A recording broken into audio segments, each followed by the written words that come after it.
your smarts and my...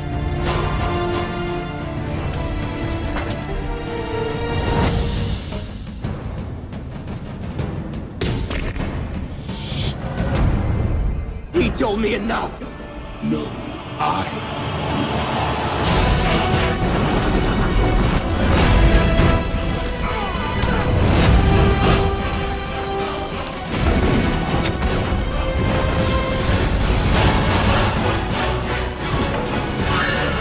Here's Chuck.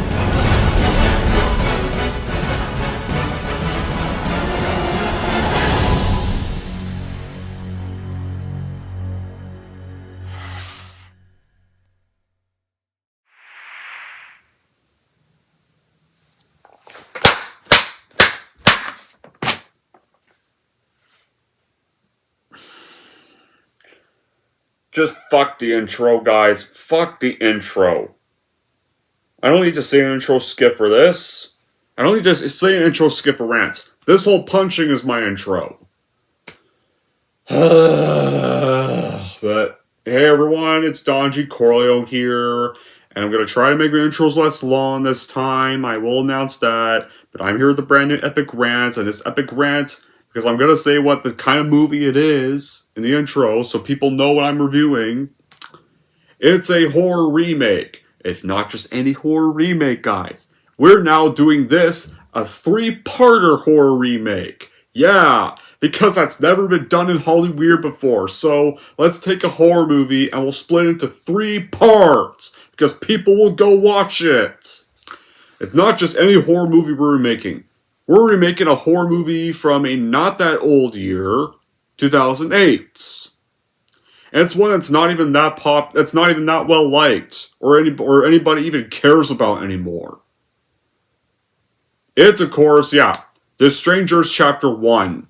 Yeah, because this is a 3-chapter remake, so it's the first chapter of this 3-chapter remake that nobody asked for. And it's to a 2008 movie that not a lot of people liked. But, well, guess what?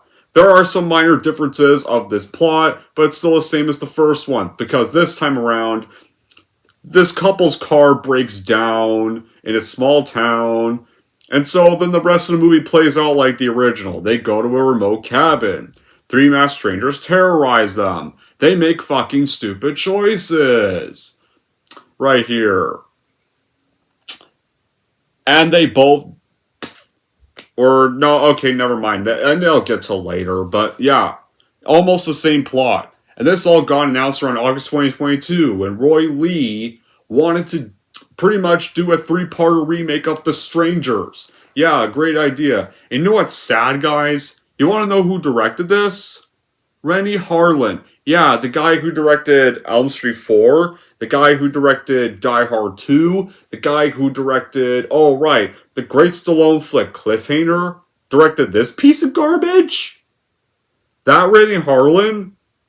What? How could this guy do this? How could you agree to direct this bullshit?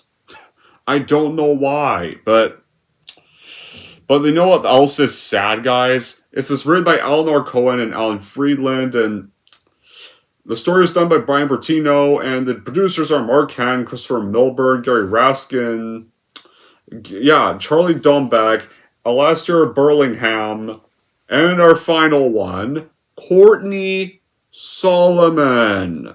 Wow, I'm so familiar with this guy. Yeah, great. This is a great idea. Yeah, great guy to pick to produce this. If you want to make this good, horrible fucking idea. You want to know what this guy did? Well, yeah. This guy, guess what, guys? He did those shitty After Dark 8 Films to Die For movies. Yeah, the After Dark Horror Fest. Because he's one of the founders of After Dark Films. Yeah, one of the films he produced was the reshot, the infamous, the one you're all familiar with, Craptivity. Yeah, the one with the Saw ripoff with Alicia Cuthbert. The one I've bashed multiple times on this channel. One of my first rants on the channel even. Yeah, that movie. That movie. Yeah, I produced that shit. He also directed too. Only 2 movies he directed, because apparently he's that shitty. For horror, he directed 2005's American Haunting. People didn't like it. I don't think it made that much money, so he didn't direct again until 2013 when he directed the film Getaway, which also that fucking sucked, which was pretty much just Courtney Solomon thinking he could be Neville Dino Taylor with what they did with Crank, and fucking no. Obviously not, because instead of like, literally it was Ethan Hawke teaming up with a bitchy Selena Gomez. Yeah. Directed that film. Oh, and guess what, guys? Want to know what else he produced? He produced the 2 depressing, recently shitty Universal Soldier sequels. Yeah, one of them being Day of Reckoning, where they killed off Luke Devereaux. Yep, this guy is going to produce this remake trilogy. Great choice. This guy's such great movies he's done. No. That should be a warning sign that this whole movie was going to be shit. If you're getting this guy to produce it, you're making a fucking mistake. But anyway, guys, The Strangers Chapter 1, this premiered at like 2 months ago at May 8, 2024, at the Regal LA Live. And then May 17th, it came out from Lionsgate, and like, yeah. And somehow I think this made around like the 40 million worldwide mark. Yeah, and like, so, yeah, because this is chapter 1, we're getting 2 more of these fucking things. 2 more. Yeah, good luck getting people to watch them, because guess what, guys? As for me and many other people's reactions, guess what, guys? Long story short, I did not like this fucking movie at all. I thought it was bullshit. And you want to know what else? I think this might have to be the number 1 worst horror movie I have seen all year. And oh boy, I have seen such really bad horror films this year. Night Swim was bullshit. Imaginary is bullshit. And I don't care what people say about Abigail. Even I thought that was bullshit. Yeah, well, it's like literally. The saddest thing though is Abigail actually had the potential to be good. Alright? That could have been a good movie. Because, like, you had the good premise here. If that was about that little vampire girl getting her revenge on her captors, then I would have liked that a whole lot better. No, guess what, guys? Later on, we're gonna turn out to be a fucking Saw sequel. Instead, middle of the point of the film, we find out that she was actually targeting them to kidnap her. We just become a Saw movie in the middle of the point with vampires and elements from Don't Breathe. Yeah, great fucking idea. But anyway, guys, yeah, so great. What's next? Are we going to have a 3-chapter remake of Sinister? Are we going to have a 3-chapter remake of Unfriended? Are we going to have a 3-chapter remake of any other shitty bumhouse horror flick that came out? Or have a 3-chapter remake of Paranormal Craptivity? Yeah, now anyways, guys, like, yeah, like, hell, like the first movie, The Strangers. Yeah, I've seen the first movie. I'll review it in October, though. But I'll still talk about what I think of that movie. Now you'll finally need to know this. I'm not a fan of the first movie at all. I'm one of the many people that think it has not aged well at all. I think it's boring, overhyped. It's a badly-written piece of shit with some of the dumbest characters I have seen, who make some of the dumbest choices in any horror movie. The saddest thing is, though, The Strangers 1 has some good scenes. It has a nice, scary concept, good atmosphere, but it gets ruined by all the stupidity in it. These characters just got themselves killed by their own stupidity. But the scares atmosphere and the setting are terrifying. The Man in the Mask are to have frightening designs. And like the scene with him, like in the scene with Man in the Mask standing in the faraway corner while Liv is smoking a cigarette, that's a terrifying shot. Other than that, it's a movie that has not held up well. But the sequel, Prey Night, I like that movie. I saw that in the theaters. I enjoyed it. Like, if that was the only Strangers movie, and they never made any more after that, I'd be satisfied as hell. I don't know why that could have been the first movie instead. That would have been a way better first movie. Yeah, I was much more satisfied watching that than the first film. But now, of course, Hollywood thinks these guys need to be Jason Voorhees or something. So, we're gonna, like, now, since they're doing this with The Grabber for the Black Phone sequel that nobody wants, which I'm pissed that's also getting a sequel. I love the Black Phone, but even that does not need to be a fucking franchise. Not every horror film needs to be a fucking franchise. Like, yeah. So, yeah. But yeah, you all know this. It's easily the worst horror film I've seen this year. Like, just, yeah. That's what I can say. Like, The Strangers Chapter 1, yeah. Almost the same plot as the original. Like, I have not seen a remake this pointless since A Nightmare on Elm Street 2010. The thing is, though, at least that remake is one chapter, and it never got false because nobody liked that either. Somehow this is getting a 3-chapter story because we totally need that. Like, here, like, of course, because you want to know why this is getting 3 chapters? We want to be Friday the 13th, 2, 3, 4. Oh, wait, no. We want to be the Jason Blum Halloween trilogy. We want to be those movies. Right here. Because, yeah, everything, like, needs to be revived with a trilogy nowadays. Like, yeah. Yeah, last year we had Exorcist Believer. That was supposed to be a trilogy. Even though that made decent money, nobody liked it, and it didn't make the money they wanted it to make, so it bombed. So it was considered a bomb, and they canceled the sequels to Believer. But guess what, guys? That's not all. We're getting another reboot of The Exorcist, directed by Mike Flanagan. Would you fucking stop making Exorcist movies already? God! Yeah. Pretty much, yeah. It's almost the same thing as the original. Like, the thing Strangers Chapter 1 gets wrong is loads.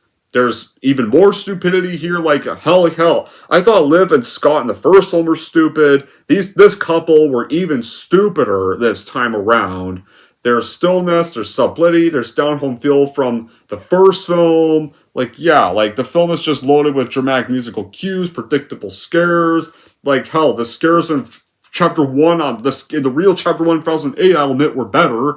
There's fog machine forests. There's shit dialogue. There's no gravity found here. The characters, like, it has a bare bones story that just goes off the rolls in a land of cliche after cliche after cliche. The lead acts, like, yeah, the stifted dialogue from the lead actors just renders us the mercy of this clunky script. The other stuff is a compilation of stuff you've seen from other movies, including the original film. And even the original film, I'd rather sit through over this any day. Like, yeah, like, every Tony could think of, like, just idiotic characters and idiotic decisions. And it's entirely predictable. Every camera swing before this jump scare, like, every fake out, like, yeah. Everything was obvious from the very start. Like, yeah, and honestly, like, hell. It's barely this movie's rated R, but you want to know something? Half of this just felt like it was PG-13, even with the gore added into it. Like, this film did not feel gory at all, other than some stabs. What was so gory about this? Like, hell. Like, how's this remake start? Well, much like the original, obviously. The difference is, though, we start off with a murder scene instead of, like, the two boys phone calling the police, and then you get the dialogue that there's multiple murders, like, because that's in the original too, and then we get our main characters, this girl and their boyfriend, their names are Maya and Ryan, they're going to the country, they're celebrating a 5-year anniversary because the couple were going to up away across the country to celebrate as well, because that was in the original movie too. Difference is, there's a bit more filler this time, where they stop in a town in Oregon, they eat at a diner, and then the locals disturb them, the car breaks down, and they have a mechanic named Rudy who fixes their car, and they have to now stay the nights in a cabin. Oh, yeah. And yeah, if you remember, you know the two boys in the original? They make an appearance here. Right there. They're just in one scene, though. Then they get to that cabin, and then another scene from the original happens, where a girl appears at the door, asking if Tamara's home, and knocking on the door. That's in the original movie too. Like, except this time around, like, she says it's Tamara here, and it sounds so bland as hell. And they respond no. So then Ryan goes to town with a motorcycle to go get his inhaler back, because he left that in the car apparently. And then, of course, like, yeah, then you get the cigarette scene where Man in the Mask, who's now named Scarecrow this time instead of Man in the Mask. Yeah. So you now need to give this guy a name. we're just gonna take the name from a Batman character. Very great idea. Because we can't come up with anything creative now. Man in the Mask or Baghead was a better name for this guy. Yeah, like, you got the cigarette parts. You know how the cigarette part in the original, where Liv Tyler was smoking, and then you saw the far distant corner, Man in the Mask just standing there? I'll admit, that was one of the few bits in the movie that was well shot. That's a well shot moment. I'll give the movie credit. I'll give the original credit for that. Here, like, you can already see the fucking guy, right? Like, literally close enough. It was, like, far tinier away in the original film. Here you can already see the guy, so you're wondering why the hell does this Maya chick not turn the fuck around? And then the power shuts off, and Dollface appears in the house and causes Maya to run off and hide. Then Ryan returns though, and Ryan thinks it's just a rose. It couldn't have been that bad. And then the couple know. And so yeah, they go and eat their like fast food dinner right there. And so like we have a bit of a punk moment where Ryan sees the girl again, says, "Get out of here!" To come back, call the cops, and she runs away. And like it's like she'll worry, she's not gonna come back. Well, guess what, guys? Yeah, she comes back, obviously. Because when they're eating their dinner, they nose blood dripping with this dead chicken hanging on the chandelier. Scarecrow attacks them. Like, yeah, you get the axe chopping the door from the original bits right there. Like, you get a bit of the record from the original, but it's not like the record skipping this time. And this time, Scarecrow chops the door like Jack Torrance in The Shining. Hell, I'm surprised Jack Nicholson didn't show up here and do his trademark, "Here's Johnny," during this. Like, I'm surprised Scarecrow didn't just try to quote Jack Nicholson. Since he was chopping the door like Jack Torrance, he might as well just reference "Here's Johnny" there. Because he literally chops the door like Jack Torrance, even kind of peeps in the door and unlocks the door like Jack Torrance did in The Shining. Like, literally. These guys, like, wow. Like, these guys don't only just copy the original. They copy a scene from one of my favorite fucking horror movies of all time. Yeah, sure, Courtney Solomon has to go piss me off more. Let's just copy a scene in this piece of shit from a masterpiece. No. Don't reference The fucking Shining in your piece of shit, please. Yep. Yeah, pretty much right there.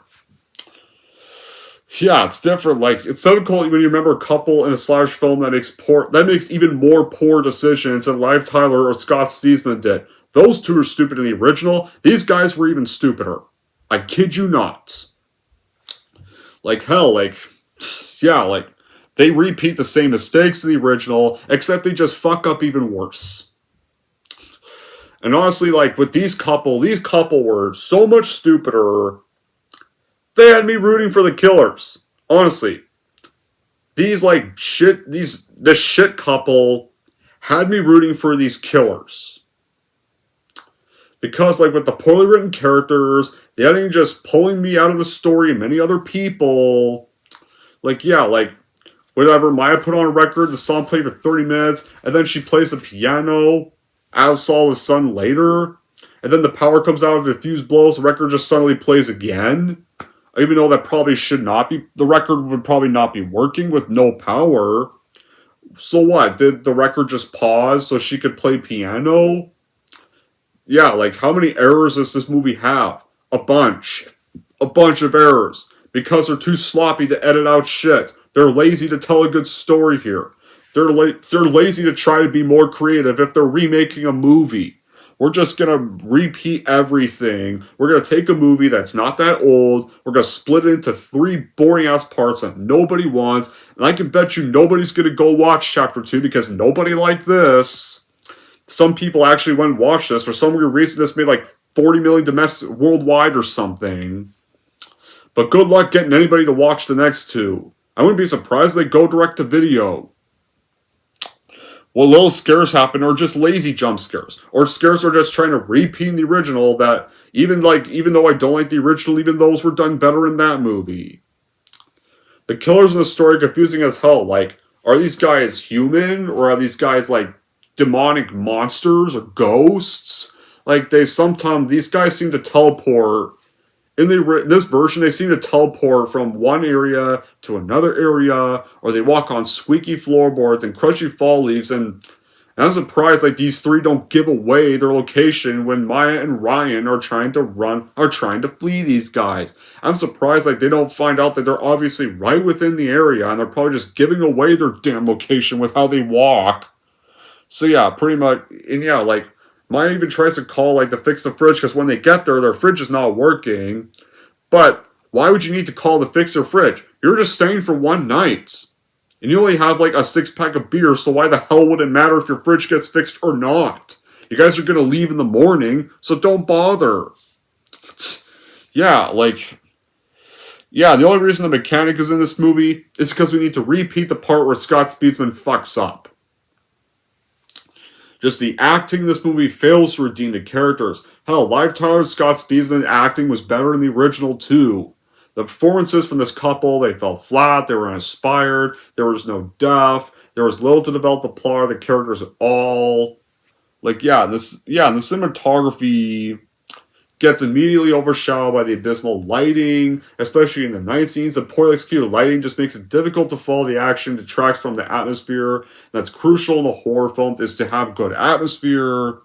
So yeah, pretty much after their first encounter with all three of them, the couple, Maya and Ryan, they escape with their motorcycle. They try to go outside to escape with this motorcycle he has, but the motorcycle got blown up to pieces by Scarecrow. And so they go for the Holmes crawl space.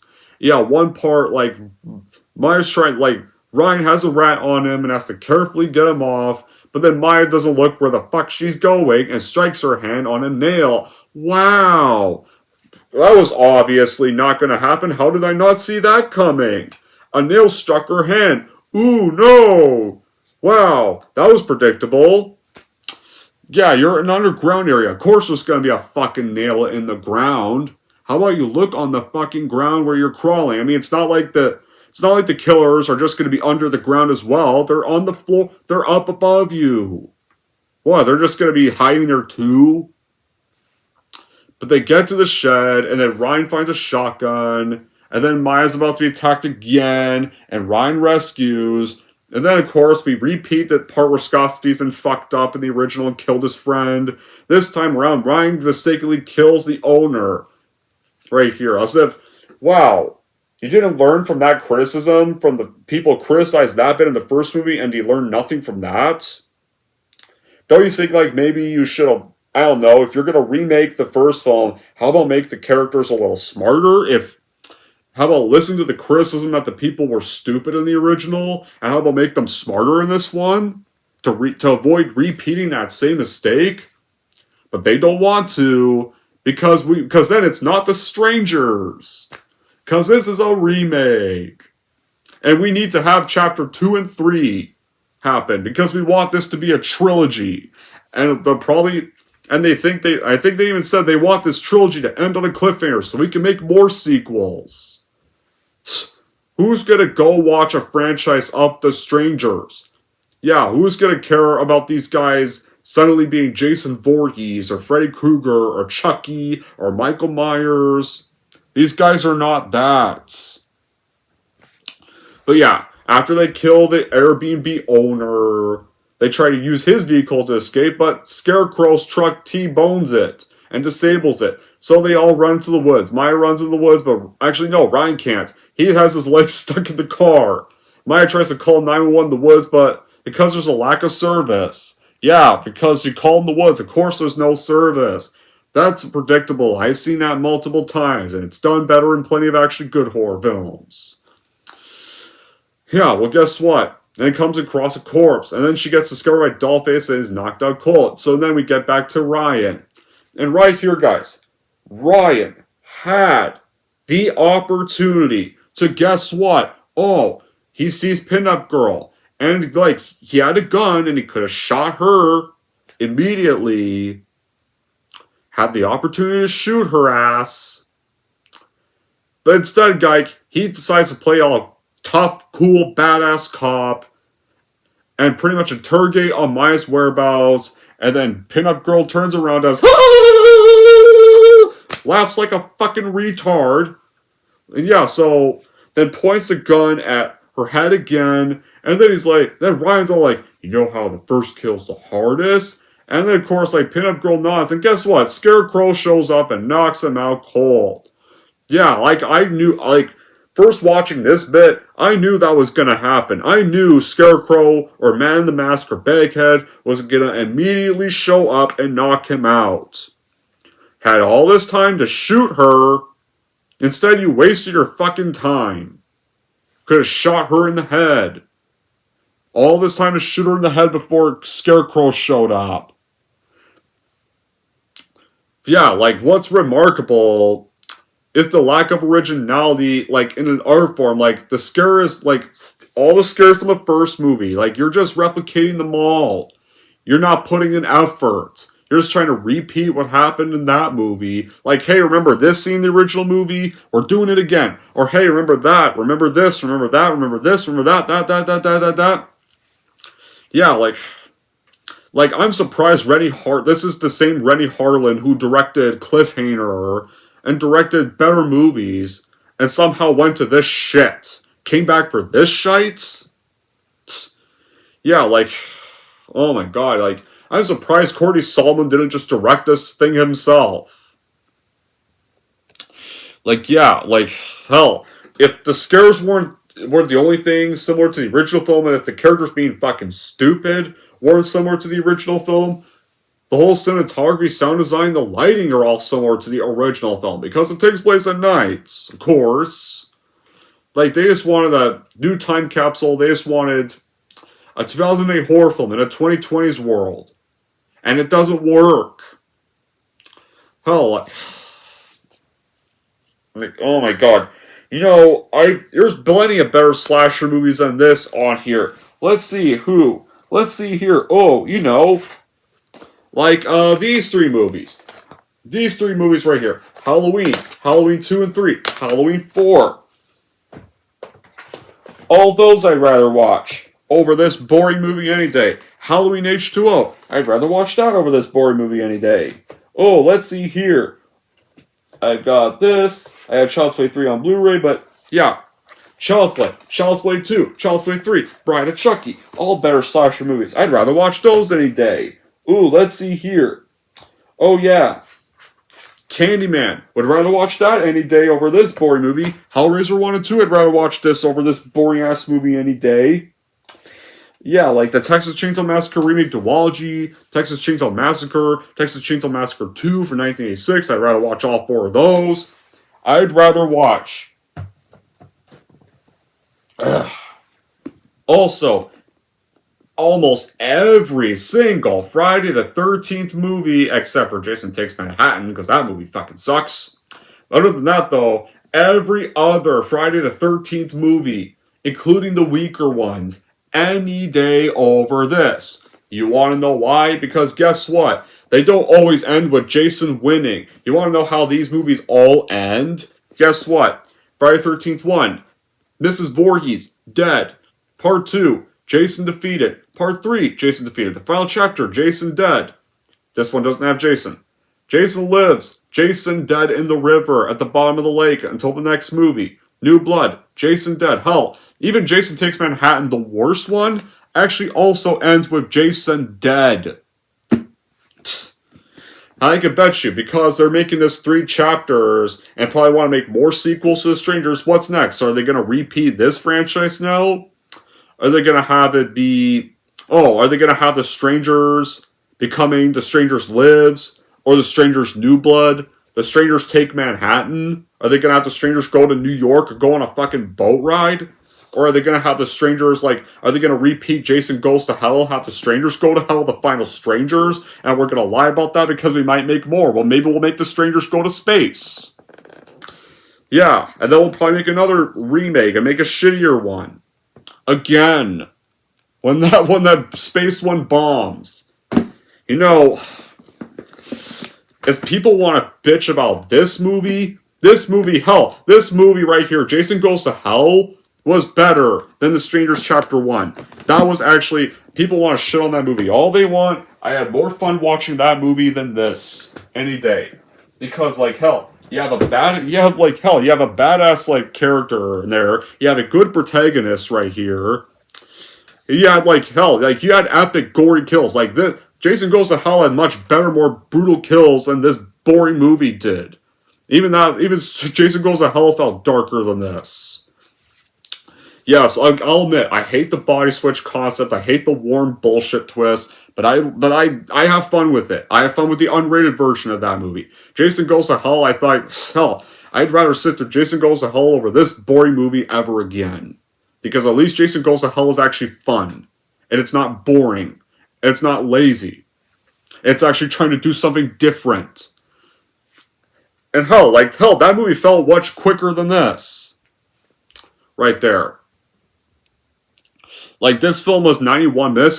This did not really feel that much like 91 minutes. Jason Goes to Hell went by much quicker than this movie did. At all. Even the unrated version felt much quicker than this. Like, is there any reason to sit through this movie instead of just, I don't know, if you like The Stranger so much, just go watch the original movie, because it's literally this. It's literally this movie. And it's somewhat shot better. I guess. I don't like that movie either, but even that feels better written than this. The thing is, like, The Strangers 1 has a good concept. The stupid-ass characters ruin it. Is all. That's the sad thing. These characters are not any smarter. They have a brain cell barely a brain cell between them at all. And like every beat in the movie you can always see coming, because they just want to repeat the same jump scares from the original movie, because they can't do anything new. But anyway, how's their finale go? Yeah, the finale even goes the same way as the original. You know how the original ended with Liv Tyler and Scott Speedsman tied to the chairs. And the scene. Why are you doing this to us? Because you were home. And they stab both of them. And they die. That's right here. They do the same scene. Again. Except that the because you were home line is so shittily acted. Because you have the shitty script and the shitty acting. Like, honestly, like, the line felt more creepy delivered in the original movie. That was way better. It was way better acted in the original film when she said, because you were home. It was more chilling. This one, it's because you're here. Like, she just sounds like a teenager. Yeah. Oh my god. These killers literally feel like they're freaking teenagers. Just jealous that they can't get bones and they can't get booty calls on football games or stuff, or can't get booty calls at parties. So they just go and take their anger out by going and killing a bunch of people in the woods because they can't get laid. It seems like those kind of people at college are just mad that the world doesn't revolve around them. But anyway, yeah, they wake up tied to the chairs, and you get a proposal right here, and you act like they want you to feel sorry for these fucking characters, but you don't. You don't. I did not. Honestly, like, these characters were not interesting to watch. They fucking annoy me with their stupidity. Let the killers win. Let the killers kill their stupid asses so I can go home, so I can end this fucking movie and go home. Yeah, so yeah, they stab him and then they leave. You don't get the boys finding the scene. You don't get the boys bumping into them like the original film. No, they just drive away and the police sirens get heard because, yeah, there's supposed to be 2 more movies coming out. Maya's still alive. She wakens in a hospital bed. And then it ends with a to be continued. Because, yeah, once again, 2 more movies happening because people are totally going to go watch that. Yeah, because this needs to be a trilogy nobody wanted. Yeah, can't wait to not go watch Chapter 2. Now, I don't think anybody who's going to go waste their time watching Chapter 2 after how bad this movie was. Nobody. That's who. Yeah. Yeah, no, I'm not kidding when I say it ends with to be continued. Because it does end with a to be continued text. So you have to come back and watch and see how it all ends. 2 more times. Yeah, good luck with that. Oh my god. But yeah, that's how Strangers Chapter 1 ends. And it sucks. Does this movie have good qualities? Yeah, like, idiocy all around could be unintentionally hilarious. Like, yeah. Like, because these characters are even stupider than the ones in the original film. And that's saying something. That is really saying something here. There's no justification for anything. Like, yeah. Just, yeah. It's unintentionally hilarious. You can watch this as a comedy. That's my good quality with the film. But Strangers Chapter 1, I hated this fucking movie, I despise this fucking movie, and I don't like the original film either, and I would rather watch that again any day. Alright? I would rather watch, if I had to pick this in the original, I would have to watch the 2008 original, and that is saying something. But if the only Strangers movie was Prey at Night, then I'd be fine with that. I'd be actually satisfied. That was the only one they made. But yeah, I'd rather watch any of the slasher films I mentioned. Like, yeah, hell. Pretty much, they're all just going to end with the Strangers winning. Like, Elm Street films all ended with Freddy dead. Like Elm Street 1 ended with Freddy winning. Or no, Freddy, being revealed to still be alive. But then Elm Street 3 confirms that was actually just Nancy's mom's dream. And that Freddy actually got defeated. They clarified that. Elm Street 2 doesn't really get acknowledged much. But Elm Street 4, even Elm Street 5, and even Freddy's Dead, the bad ones, they ended with Freddy dead. The end. Halloween 2, 1981, Michael Myers dead. The end. Halloween 4 even, Michael Myers even dies at the end of that. The end, though. Yeah, like, Jamie's kind of get the curse, though, but Michael Myers still dies. Halloween 5 even ended with Michael Myers dead. Right there. Hellraiser 1 and 2, like Pinhead defeated. That's how they ended. Even the older, actually good slasher franchises, like, they all ended with the killers defeated. Hell, Terrifier 2, one of the newest slasher films, Terrifier 1 ended with Art being still alive. Terrifier 2, yeah, he's back in Terrifier 3, and yeah, like, there's a post-credit scene in Terrifier 2, but still, the main storyline of Terrifier 2, Art the Clown, got his head fucking chopped off by Sienna. He's dead. The end until Terrifier 3. See? Right there. Plenty of actually good slasher films end with the killers dead. Until the next movie. And sometimes even the next movie ends with them dead as well. Friday the 13th does that. Yeah, you know Jason will come back, but he's still defeated until the next movie. Even the bad ones end with that. But yeah. Strangers Chapter 1. Worst horror movie all year. And this has been a really shitty year for horror movies. There's exceptions like A Quiet Place Day 1. I guess like Maxine was fine, but was kind of a bit disappointing at times. But this has been just a shitty year for horror films, man. Like, with the exception of those two, almost a lot of horror movies this year have sucked. And this was by far the worst of all of them. So honestly, I guess if you even just like The Strangers, just go watch the original film. Because you're just watching that again if you watch this. So, in the end, guys, Strangers Chapter 1, it's horseshit. Don't watch it. The end. Anyways, that's it for my epic rant on Strangers Chapter 1. If we're in Hungary, Strangers Chapter 1, here's how I'm going to rank this movie. So overall, I guess if you're a fan of the original movie, then you will hate this movie with a passion, so please do not watch this movie at all because it's so pointless, and there's no reason to see it, and if you're wondering how I'm going Strangers Chapter 1, I'm going to give Strangers Chapter 1 a 2 out of 10. There we go, guys. That wraps up this epic rant for the Strangers Chapter 1. Now I want to know in the comments down below what you guys think of the original movie. Whether you also think this is the #1 worst horror movie this year. Or if you also, unfortunately, had the displeasure of seeing this and also hated this as much as I did. Until then, guys, that'll be it for this epic rant. Thank you all for watching. And if you like this and want to see more, don't forget to like and subscribe to Don G. Corleone.